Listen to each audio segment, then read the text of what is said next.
이사야 19장입니다. 1절에서 15절까지 이사야 19장 1절에서 15절까지 말씀을 받도록 하겠습니다. 애굽에 관한 경고라.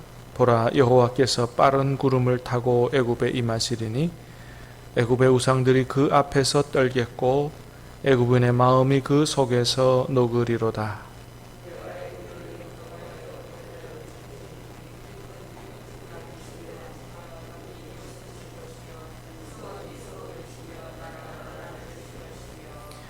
애굽인의 정신이 그 속에서 쇠약할 것이요 그의 계획을 내가 깨뜨리리니 그들이 우상과 마술사와 신접한 자와 요술객에게 물으리로다.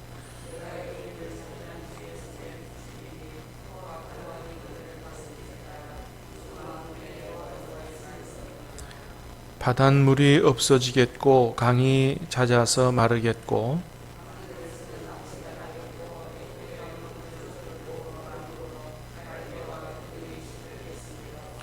나일 가까운 곳 나일 언덕의 초장과 나일강 가까운 곡식밭이 다 말라서 난료가 없어질 것이며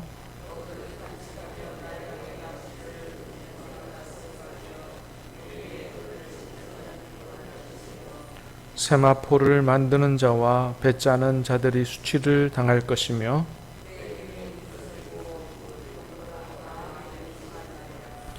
소안의 방백은 어리석었고 바로의 가장 지혜로운 모사의 책략은 우둔하여졌으니 너희가 어떻게 바로에게 이르기를 나는 지혜로운 자들의 자손이라 나는 옛 왕들의 후예라 할 수 있으랴.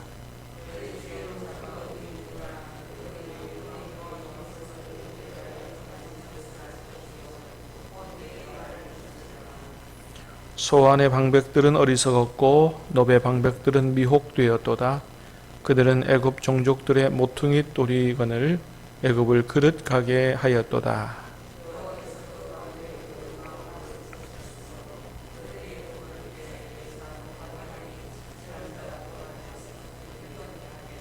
같이 읽습니다. 애굽에서 머리나 꼬리며 종려나무 가지나 갈대가 아무 할 일이 없으리로다. 아멘. 자, 오늘 말씀은 애굽의 심판에 대한 말씀이죠. 자, 1절을 다시 봅니다. 시작. 애굽에 관한 경고라. 보라, 여호와께서 빠른 구름을 타고 애굽에 임하시리니 애굽의 우상들이 그 앞에서 떨겠고 애굽인의 마음이 그 속에서 녹으리로다. 아멘. 애굽에 관한 경고라. 보라, 여호와께서 빠른 구름을 타고 애굽에 임하시리니.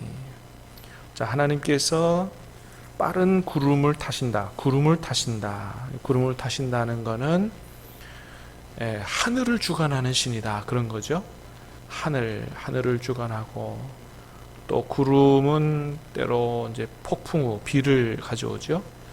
그러니까 하나님은 온 우주 만물을 주관하시는 그런 하나님이다라는 걸 보여주죠. 자, 애굽에 임하시리니 애굽의 우상들이 그 앞에서 떨겠고 애굽인의 마음이 그 속에서 녹으리로다. 뭘 연상하게 됩니까? 출애굽 때에 하나님께서 10가지 재앙을 내리시면서 애굽의 우상들을 심판하시죠. 그런 일이 옛날에 있었기 때문에 하나님께서 임하실 때 당연히 우상들이 떨고 또 애굽 사람들의 마음이 녹는 것이 당연하죠. 자, 그래서 애굽을 이제 멸망시키는데 먼저는 무너지는 사회상에 대해서 이렇게 그려줍니다. 자, 2절 시작. 내가 애굽인을 격동하여 애굽인을 치리니 그들이 각기 형제를 치며 각기 이웃을 칠 것이요 성읍이 성읍을 치며 나라가 나라를 칠 것이며. 자, 애굽인을 격동해서 애굽인을 치는데 그들이 각기 형제를 치고 이웃을 친다. 그러니까 여러분, 이웃과 형제는 사실은 서로 돕고 사랑하고 함께 살아야 될 사람들이잖아요. 근데 서로 돕고 함께 살아야 될 사람들끼리 서로 치고 죽인다. 이건 민족 상잔의 비극이죠. 우리나라의 6.25 전쟁을 떠올리게 하는 것이죠. 무너지는 사회는 이렇게 서로 사랑하고 협조하고 함께 살아야 될 사람들이 서로 싸우고 죽이는 이런 사회가 되는 거예요. 형제들끼리 싸우고 이웃들끼리 싸우고 서로 죽이려고 그냥 하고. 하나님께서 애굽을 무너뜨리실 때 그렇게 하신다는 것이죠. 자, 3절 시작. 애굽인의 정신이 그 속에서 쇠약할 것이요 그의 계획을 내가 깨뜨리리니 그들의 우상과 마술사와 신접한 자와 요술객에게 물으리로다. 아멘. 자, 정신이 쇠약해지고 계획도 무너지고 우상, 마술사, 신접한 자, 요술객에게 물으리로다. 하나님 없는 사람들의 비극적인 모습이죠. 하나님께 가서 물어야 되는데, 그래야 정답을 얻는데 하나님 없으니까 엉뚱한 데 가서 이제 묻고 잘못된 답을 가지고 무너질 수밖에 없다. 사랑하는 여러분, 저와 여러분은 하나님께 물을 수 있게 되기를 축복합니다. 그러니까 우리가 물을 수 있는, 기도할 수 있는 하나님이 있다는 자체가 얼마나 큰 복인 줄을 우리가 잘 알고, 기도하는 것 자체가 정말로 감사한 일인 줄 알고 우리가 감사함으로 하나님을 찬양하고 또 기도하고 해야 할 것입니다. 자, 4절 시작.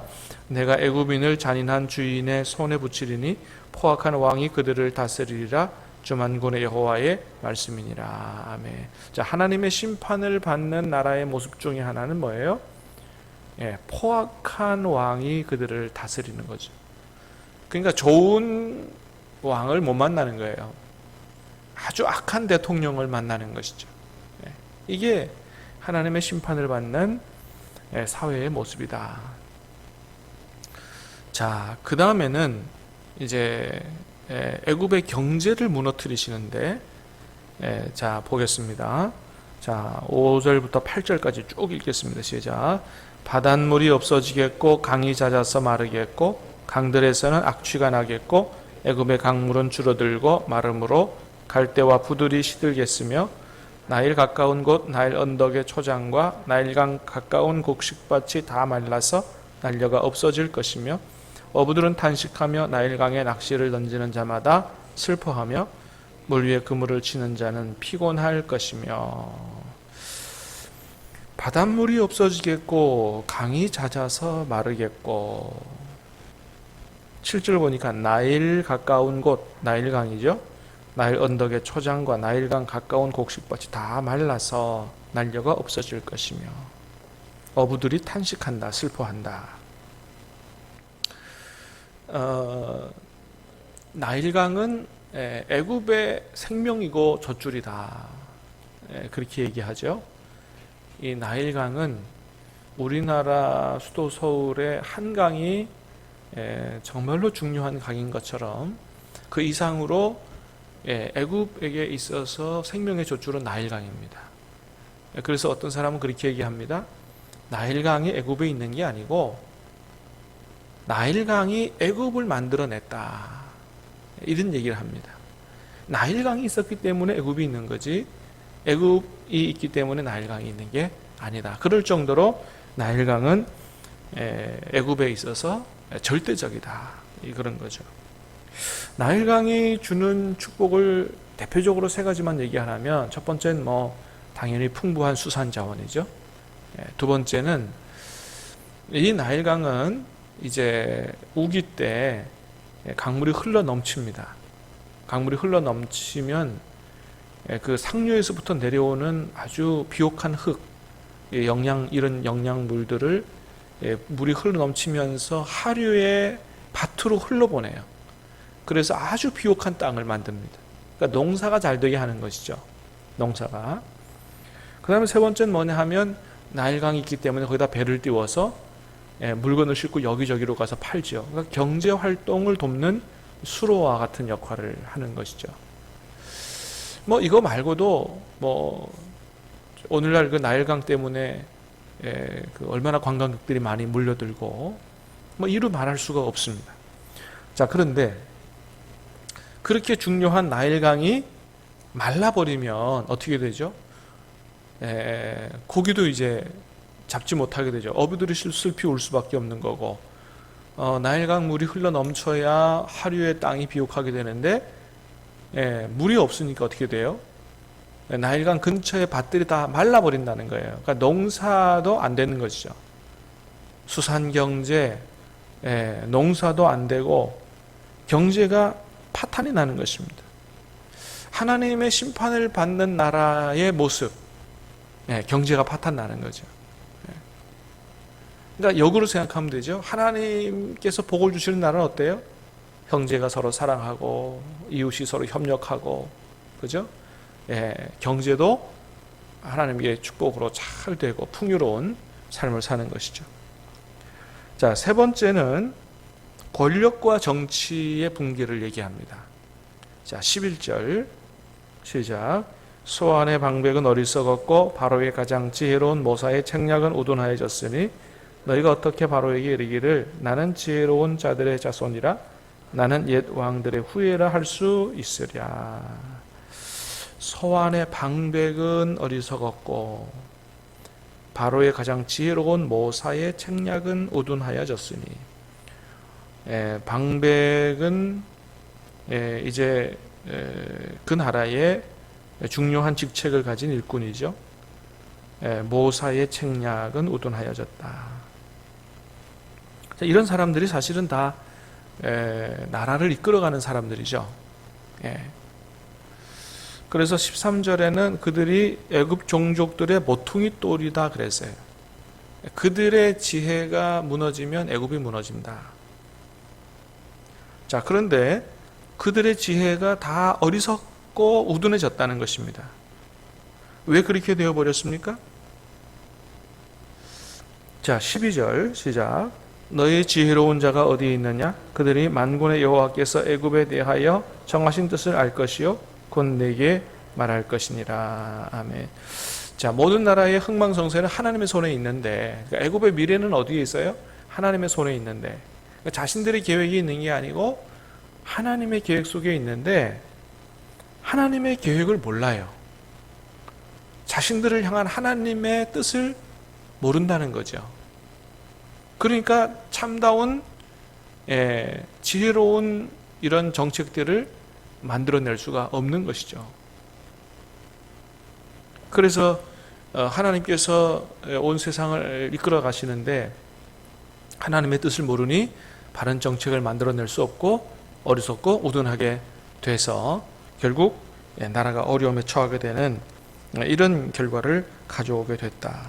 그러니까 지혜로운 정책을 만들어내려면 누구의 뜻을 바로 깨달아 아는 게 중요합니까?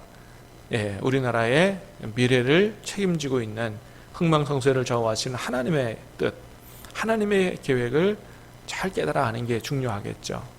하나님께서 온 세상을 어떻게 이끌어 가신다.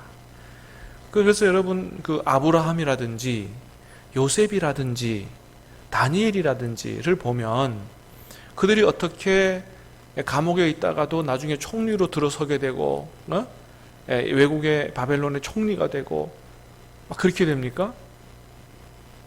하나님께서 어떻게 해요? 그들에게 앞으로 역사가 어떻게 펼쳐질지를 다 알려주시잖아요. 꿈을 해몽하게 하고. 그래서 이 나라가 앞으로 어떻게 될 것입니다. 왕이 어떻게 될 것입니다. 이런 그 하나님의 계획들을 다 알려주니까 아주 그 강력한 정치 지도자로 급부상하는 그런 것들을 보게 되죠. 하나님께서 아브라함에게 그렇게 말씀하십니다. 내가 하고자 하는 일을 너에게 숨기겠느냐. 다 알려주고 내가 너에게 알게 하기 전에는 행하지 아니하리라. 그런 말씀을 하시잖아요. 예레미야에게 말씀하십니다. 너는 내게 나와 부르짖으라. 내가 내게 알지 못하는 크고 비밀한 일을 내게 보이리라 말씀하시죠. 그래서 정말 나라를 복되게 하고 지혜로운 그런 참모들이 되기 위해서는 어떤 사람들이 되어야 됩니까? 하나님을 경외하고 정말 간절히 하나님 앞에 기도하는, 나라를 위해서 기도하는, 그래서 하나님의 뜻을 깨달아 하는 그 하나님의 뜻 가운데서 정책을 입안하는 이러한 참모들과 지도자들이 되는 게 대단히 중요하다. 사랑하는 여러분, 우리나라의 대통령이야 모든 정치 지도자들 또 대통령의 참모들이 하나님을 경외하고 기도하고 그래서 하나님의 뜻을 깨달아 알고 그 뜻 안에서 나라의 정책을 만들어내는 이러한 복된 나라 될 수 있게 되기를 주님의 이름으로 축복합니다. 기도하겠습니다. 은혜로우신 주님 감사합니다. 오늘 말씀을 통해서 하나님께서 애굽을 심판하실 때 어떠한 일들이 일어나는가 말씀을 통해서 알게 하시오니 감사합니다.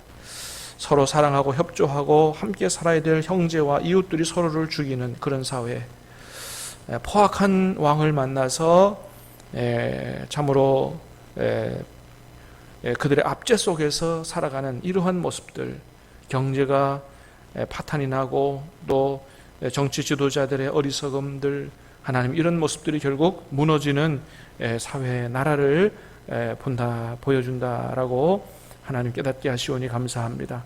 오 아버지 하나님, 우리나라는 절대 이런 나라 되지 않게 하시고 하나님을 잘 섬기는 나라, 모든 정치 지도자들이 하나님을 경외하고 기도하는 나라 되게 도와주셔서 아버지 우리나라의 앞날을 좌우지하시는 하나님의 뜻을 깨달아 알고 그 뜻 안에서 하나님 기뻐하시는 정책들을 만들어내고 아버지 하나님, 하나님을 섬겨 복을 받는 그런 나라가 될 수 있도록 열방을 향한 축복의 통로가 될 수 있는 그런 나라가 될 수 있도록 하나님 이 나라에 복을 내려 주시옵소서. 오늘 우리의 기도에 응답하여 주실 줄을 믿고 감사하오며 예수님 이름으로 기도하옵나이다. 아멘.